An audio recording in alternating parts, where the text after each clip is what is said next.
অপেক্ষা, কৌশল আর দলগত প্রচেষ্টায় প্রতিপক্ষকে কোর্টে আটকাতে মুখিয়ে একদল খেলোয়াড়, আর অপরদিকে বিরোধী খেলোয়াড়কে ছুঁয়ে নিজ দলের কাছে ফিরতে প্রাণপণ চেষ্টা। এই খেলাটি বাংলাদেশের জাতীয় খেলা হাডুডু।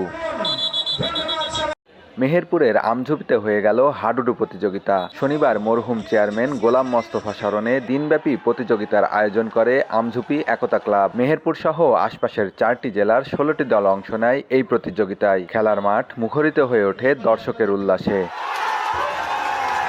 দর্শকের পাশাপাশি খেলোয়াড়রাও এমন আয়োজনে খুশি। তবে সরকারি পৃষ্ঠপোষকতা পেলে আরও নতুন খেলোয়াড় তৈরি হতো বলে জানান তারা। যুব সমাজকে মাদক থেকে দূরে রাখতে স্বেচ্ছাশ্রমের মাধ্যমে এমন আয়োজন বলে জানান আয়োজকরা। গ্রাম বাংলাকে এই খেলাটা প্রায় হারিয়ে গেছে, সেই খেলাটাকে আমরা আবার পুনরুজ্জীবিত করার জন্য আমাদের আমঝুপি উত্তরপাড়া একতা ক্লাব, যুব সমাজ, আমাদের এই সভাপতি রিপন আলী সহ শামীম রেজা, মুকুল, আমাদের প্রায় 70 জন ভলেন্টিয়ারের মাধ্যমে খেলা আয়োজন করা হয়েছে। আমরা ক্রিকেট খেলা, ফুটবল খেলা অনেক দেখেছি, এই খেলাটা আমরা দেখতে পাই না। এই খেলাটা আমার অনেক ভালো লাগছে। আমরা এই খেলাটা আরো চাই, বারবার যেন এই খেলাটা হোক। অনেক ভালো লাগছে, অনেক আনন্দ লাগছে। প্রচুর পরিমাণ মানুষ হয়েছে খেলা আর কি। এই খেলা জাতীয় খেলা দেখা যায় না।